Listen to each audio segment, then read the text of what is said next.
Well, as the IDF continues the fight against Hamas with the support of the United States, joining us to discuss the security challenges on all fronts is Colonel Amit Asa, former member of the Israeli Security Agency. Colonel Asa, thank you for joining us. Just to start, how much of a difference does this new weapons package that was just released by the United States into Israel, how much of a difference is that going to make in the fight against Hamas in Gaza? First, good afternoon to everybody. When we are watching the aid that we are getting from the United States, it's not something that we can point this time or another. It's a continuity of aid that comes into the IDF, and not just for the business that we have now in Gaza. It's a lot more, because we have a few other places that we have to be prepared for. First, of course, is Hezbollah, and we have to be prepared for any kind of escalation there. We need to understand that in Syria there is escalation also. So the aid that we are getting from the United States is not just for Gaza. It's not affected Gaza, not for now. Now, in Gaza, I mean, we do see some sort of hostage talks that have been going on in recent days.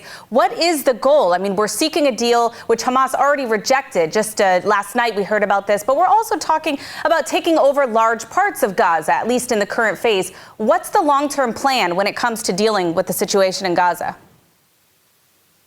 I think what IDF is doing is some kind of a plan that was planned from before and now activated. The plan is to get all the area of Gaza in control of IDF and not getting out, as we did in the past few months.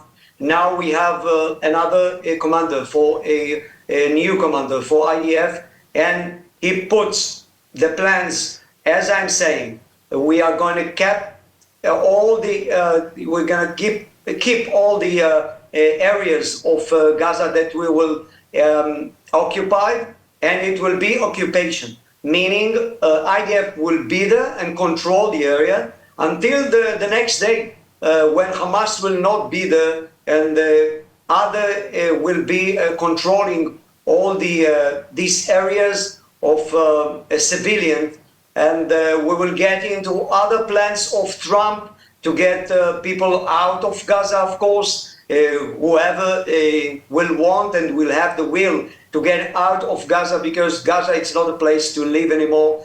We have to understand that if we are watching of what we are doing with the Hamas have to understand that there is a change. There is a very big change from our fighting before than what we are doing now. We will control all the areas of Hamas members, and we will defeat Hamas members piece by piece, all the pieces of areas, land of Gaza.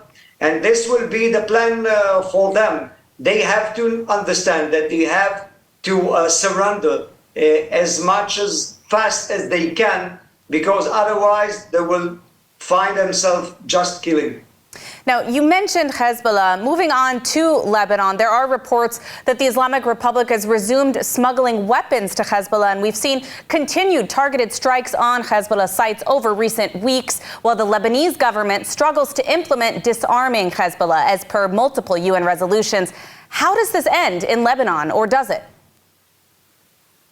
First, we have two parts of this question answer.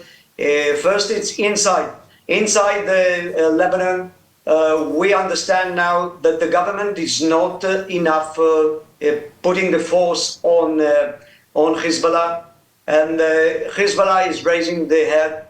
Of course, they have the aid financially and also other means from Iran. And this is the second answer that I have to this question, because Iran at the end is the base for all the problem that we have with Shia in Lebanon. So when we are solving now the problem with Iran, and I hope Trump will get the agreement or any other way to put the Ayatollah regime down, he will have to consider also part of the agreement that includes the Hezbollah in Lebanon.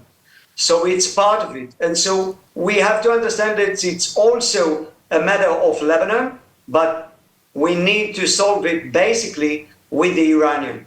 All right. Well, we are unfortunately out of time, but Colonel Amit Asa, thank you so much for joining us today and shedding some light on the situation. Thank you and good afternoon.